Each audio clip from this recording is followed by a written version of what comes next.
Next up, taking a peek at the steering wheel as well as the cluster screen inside of the Hyundai Kona. This is specifically the EV version of the vehicle, but it's going to be a relatively similar layout across the entire Hyundai Kona lineup. First thing I'm going to point out, steering wheel is going to be manual telescoping, so by your left knee, you can drop down, go in and out, up and down to find that perfect position. Once you do, click it in order to lock it back into place. There's also the option for a heated steering wheel. So just down the center stack there to the bottom right, you can see that button in order to turn the heated steering wheel on or off. And it's heated all the way around, which is great. You've got the flexibility to adjust the brightness of the cluster screen. So just by your left knee there, there's a switch in order to adjust out. So if you find it to be a little bit too bright, you've got the flexibility of adjusting it that way. Stick on the left-hand side, you've got the option of going left or right, but look at that. The blind spot view monitor, such a cool feature. I love it. It's not standard across every version of the Hyundai lineup, the Kona lineup specifically, but you're going to find it in a number of vehicles. And then you can adjust what's going on with your lights using the stick, or the tip of that left stick. Auto mode is where you're going to want to be the majority of the time. You can flip away as well in order to put yourself into the auto light mode, so auto high beam mode.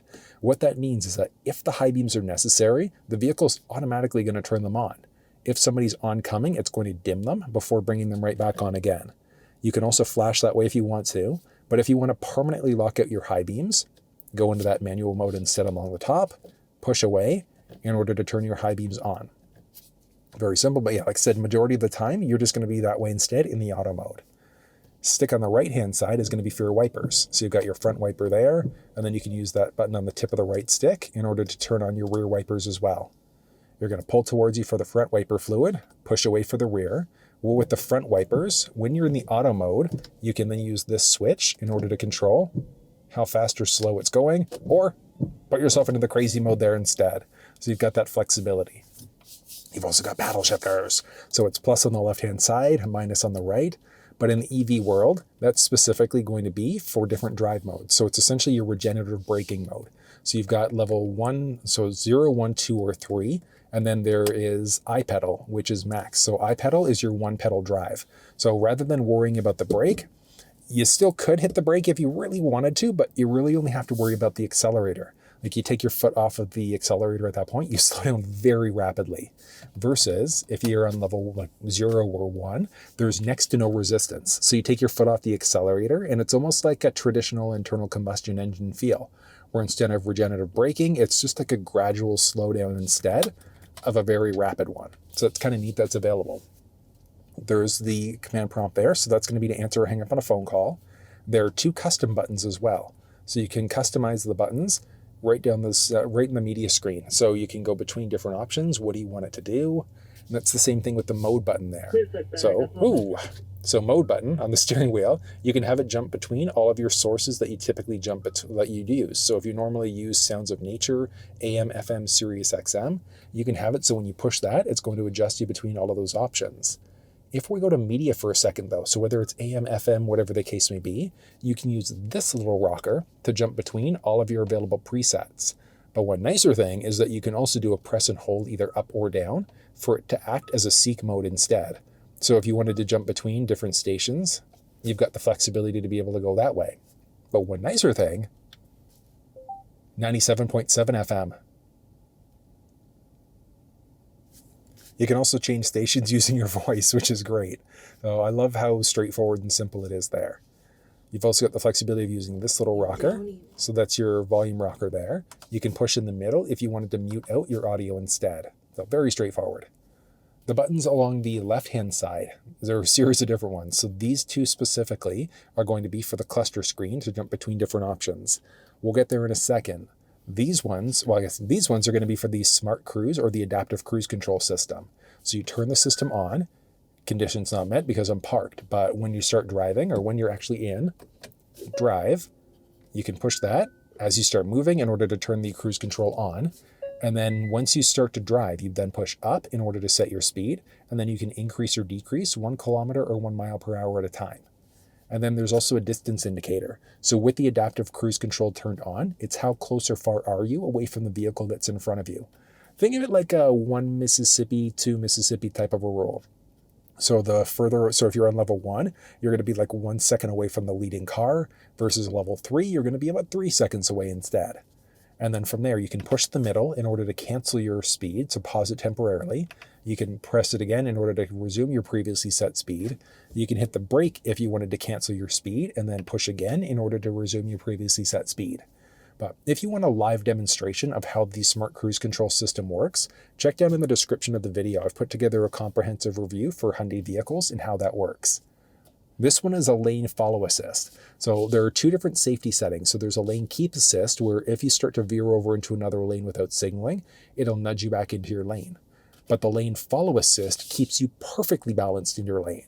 It's not full self-driving, but with these systems engaged, it is pretty dang close at the same time. I love the system. The other stick that's along the bottom right side there, just be able to see. So you've got your park, drive, neutral, reverse, and then when you're in that reverse mode, even in the drive mode, push away in order to get to that full 360 view. That's really cool. I love it. And then there's a button on the tip of the stick there you can push in order to get yourself into park instead. So I like it. It's honestly, it takes a little bit of getting used to, but once you do, it's super intuitive in order to jump between all of your different gears there instead. I honestly just love the way that reverse mode looks.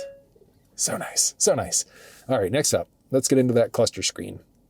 So there's a lot of information that you're going to need to know. So firstly is that you've got your tachometer, or your speedometer, I should say, off to the left-hand side. Off to the right side, there's charge versus power. So I want you to think of power almost as if your traditional tachometer instead. So as you go to floor it, you're going to use up more power. And then as you go to brake, you're going to notice the charge dropping down instead. You've got the electronic parking brake, which you can turn off just by your left knee there. So you're just going to brake, push in order to turn it off.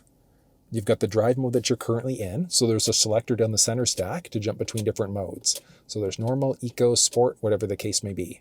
I'm a big fan of that sport mode, but as you can see there, as you jump between different modes, it's going to show you how much charge you get, or how much range, I should say, you get in between each mode. You can also see your range as a percentage, what level you're in, and then your current odometer reading along the bottom right side. From there, you've also got this little pages button, so you can press that to get to different options. So you've got your current trip counters, after charging, since last, range guide, and then tire pressure. So current trip is from the last time the vehicle was turned off and then back on again. This is going to be since you've last charged up. So how far have you gone since your last charge? What rating have you gotten as well? So I'm averaging 16.6 kilowatt per 100 kilometers. And then from there, since your last reset.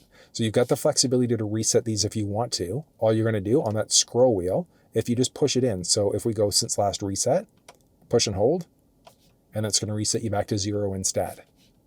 And then you've also got your compass there. But one cool thing is that you've also got the flexibility of being able to see what's going on turn-by-turn directions inside of the cluster. So I'm just going to search for something nice and simple. Going to go Tim Hortons. Nice and Canadian of me. Select and start. And we should see that in a second. Start guidance. Look at that.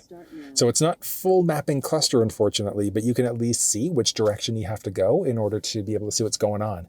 And that's not only for this, because there's also a head-up display.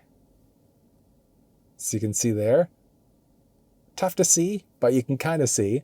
If you've got the current road sign, what your current vehicle speed is, and then turn-by-turn directions right inside of the head-up display. And there's other safety information that would also show up in that display as well, but I love that head-up display and how straightforward it is to use. And then cancel the route to get back to that main view instead. And then push the pages button in order, actually there was one other one along the bottom that we didn't see on this page. There we go, tire pressure. So tire pressure there, you have to actively start driving in order for your tire pressure to be able to show up. Your route guidance info, and then there's also the option of jumping in this screen and then pressing holding OK in order to go to additional settings. And that's going to be settings inside of the actual infotainment system. So you can see there are different options available.